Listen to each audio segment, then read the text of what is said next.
Hey guys, and don't forget to subscribe to my YouTube channel. And to thank you so much for the continuous support, suggestions, and phone calls. And don't forget to ask about the FarmerKhalil Direct, where we can do our online training and consultation. Call now, guys. And don't forget Shane Security Services, where you guys can use your camera installation, monitoring, and guard service. And once you use the FarmerKhalil Farm Eye, you'll get a 1 month free of patrol services.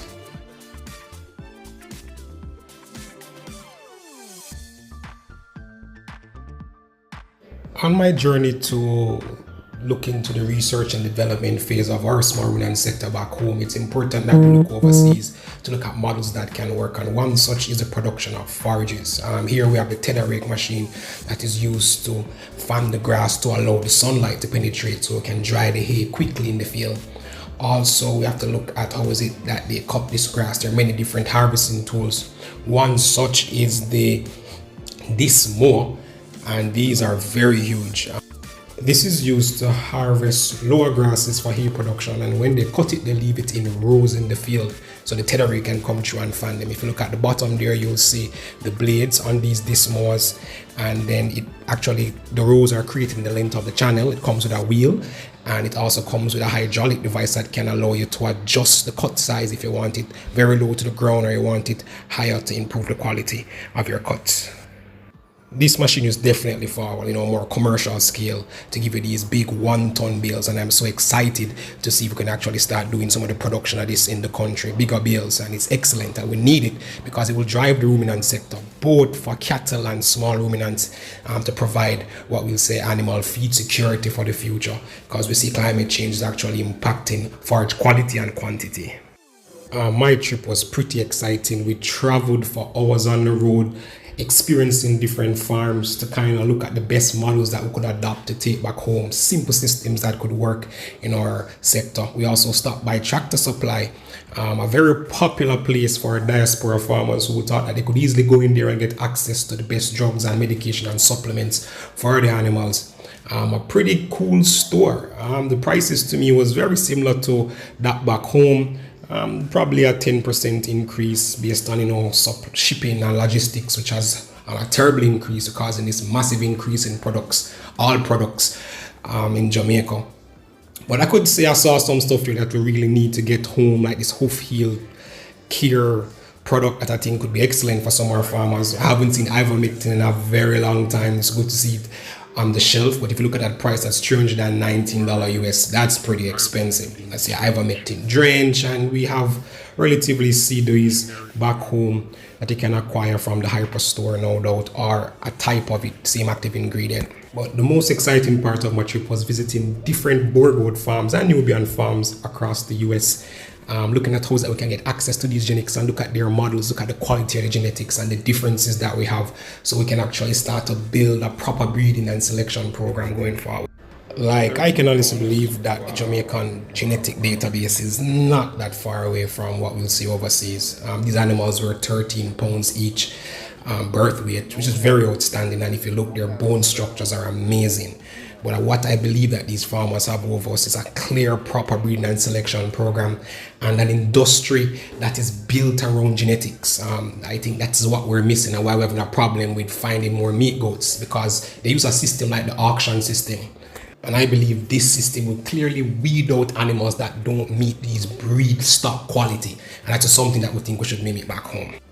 Our next key feature to express genetics is definitely nutrition. So let's look at how they feed their animals. But they are a meat goat. This Boer goat's a meat goat. Meat goat, yeah. Sure. What is this you're feeding? This is perennial peanut hay, Okay. which is it's kind of like alfalfa of the South, as they call it. Like you can't grow this up north. You can grow it in Florida and like South Georgia. Okay. But it's peanut hay, but it comes back every year. It's not the normal peanuts hay that has. It doesn't produce peanuts. It's just. I believe that once you're a goat farmer, there has to be a goat call.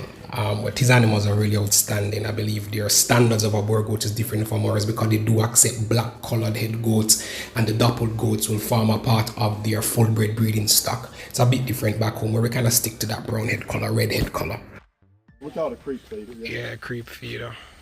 Yeah, I like this. So how do you control? Over in here. So this feeder is called an Advantage feeder. You can tell it's the sticker came off. It's 200 HD. It's about $600 though. But the way it is they'll come in here and they can only lick out. It has a little tool here. So you can, like once a day, you just kind of clean that out. But they come in here and they can just lick out a certain amount and their tongue gets dry, they can't eat anymore. And you see they don't really waste it. Next important feature is definitely their housing system. A bit different from ours. We don't have to contend with the winter. So their structure is like a home. Yeah, she's due to have babies any day. Oh yeah, she's huge. And I thought, actually her due date from when I witnessed her get bred, it was yesterday, so that's why I shut her up. Shut her up, yeah, she's really about to pop. The weather's, and see I have cameras out here too, so nice. And that's only like $40, and it can zoom, pivot, and zoom. Oh, and it has sound too, and I have one in the corner, this up high that has better sound, but it can't pivot. And I have one over here, so I can mix, is what I call it. It's like you can go to Tractor Supply and get sunflower seeds. Oh, you can get, yeah, like cracked corn, sunflower seeds, calf manna, what else? Rice bran, just stuff to kind of build their fat, and you can just pour that on top, and like alfalfa pellets. But it's like when you see at a vet's office or whatever. So you can just weigh it, and I got a little blackboard that I write my notes down if I weigh them and like what's due and what time, and I've got 3 sales. I got what's going in each sale. I've already took pictures and done all those, and this is the one we got to do today. That's just make notes, erase it for the next, take a picture. But it's like $12.50 for 50 pounds. 50 pounds, oh. And this is like 15 or 16, and then that's like 20 something dollars. So it's like different. Okay, this yeah, you're welcome to take pictures of all these. That's my local fee. That's more of a higher dollar fee. It's like $22 a bag or something.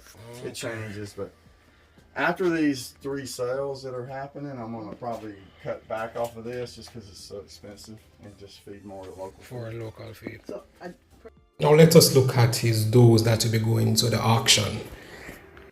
None of the other ones are pregnant, just that one.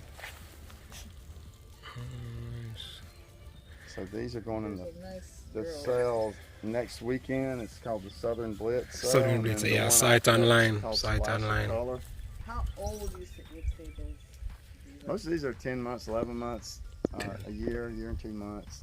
Okay. Let us look at how the breeding sector model should be developed around the show goat enterprise, similar to what we do at Denby. Right, the one, the black dapple in the back. Yeah. So she's actually won some shows too. So she's got 15 points on her. 15 and she's points. actually younger than some of these. She's gonna be mad. She's maybe the best goat in there. So I always pick the best things, you know. You said she get 15 points. Was that like it was like a sir? Yeah, don't touch that thing. She won 2 shows. Like she's only been in 2 shows, and she got first out of 20 something and second out of 20 something. Okay. And so you get points based on. If there's only 4 in the class, you get like 1 point or 2 points. But there was 20 in the class, so she got like 10 points and 5 points. Nice. So the more points you get, it just shows that you're a winner. You have the structure and everything you need to be a good, like by the breed standard, American Boer Goat breed standards. And everybody likes that color. The Doppler. Yeah, the Doppler is breeding. She's got good genetics on top and bottom from her daddy and her mama. Really she's just looks good. I mean, somebody offered me $4,000. And to are you a part of like the scrapey? Do you practice that scrapey prevention stuff or scrapey monitoring farms? I don't do this. I mean, we have to, every farm has to have the scrapey number and the ear tag, the scrapey eradication program where you have a scrapey farm number and their tags have that number on them. But there's really nothing you can do. I'm thinking about soremouth. Scrapey, the scrapey program, I don't even think it's really in goats. It's just some kind of U.S. government program that you have to supposedly have it. You don't test for it, you just have to have your farm registered and you have that number on your tags. Okay. And if you sell a goat, you're supposed to have it tagged. If you have it, if it's a full blood, you can have it and it's registered and you have them tattooed, that's as good as the tag. So a big issue around the importation of goats is the disease that these animals could carry if we actually get them into the island. Scrape is one of those top ones, but if you realize in the US they don't really look at scrape as a disease affecting goats. It's definitely monitored because of the impact it can have on the industry. But we as the country now need to lobby around our veterinary division and to see how is it that we can find standards that can allow us to bring these animals within by doing a scrape testing or so, or just to follow some of the protocols that make sense and not to hinder us from expanding our sector. Solid red, less price. I get you. Yeah, the dapple is what taking over You now. know what to look for, like this one here. She's beautiful, but look at her. You ever heard of weak pasterns? See her back legs, how they're like laid down a little bit. Yes. So that's a little bit of a flaw. So I'm gonna not sell her and like see if she I'm gonna trim her hooves and see if she gets stronger in her pasture. See how they're laid down? Yes, they're a little laid down. You should be up. They should be up. I get you. Yeah, That's like called this weak one here. pasterns. That's the only one in there that has that. But Yeah, I'm not gonna sell her because she has that. Even though she looks pretty, her body looks pretty. They're sisters, and all of them are phenomenal. And I mean, I paired my butt with my best black dapple doe, and then she produced. It's great. But look at her head's kind of straight. Yeah, she don't have the It's a romaine flat nose. head. You want a rounded head. Yeah. And so you'll start picking up things, and these hadn't been like clipped. You can clip their head and make it shorter on the top and make it kind of stick out in the middle, and it gives it more of a Romanose appearance. If you're showing, you'll learn little tricks like that. I don't think any alpines are kind of smaller than the milk goats. These are just some of them are the white ones are more Savannah cross. Yeah, You got some Boer cross, and you got just mixed up everything. Who knows? Yeah, that little one right there might be some Yeah, alpine mix. There could be an alpine mix in there. That's small, that one right there with the black. I got some pregnant recips across the road. I think 11 that's pregnant over there from a flush. And then I'll move them to the barn, and then I'll move these open recips across the road and to that's kind of my recip pen over there. And the only reason I mix these together is because they've all been disease tested. So I wouldn't have them together because recips can. Why are you guys running away? So this. I think important from this farm visit was important to realize how the breed stock developers invest a lot in assisted reproductive technology like artificial insemination and AI to ensure that they're developing quality stock, and how is it that they use an auction system to ensure that these animals are merited on what breeders would like. Guys, here's the bale here. You'll get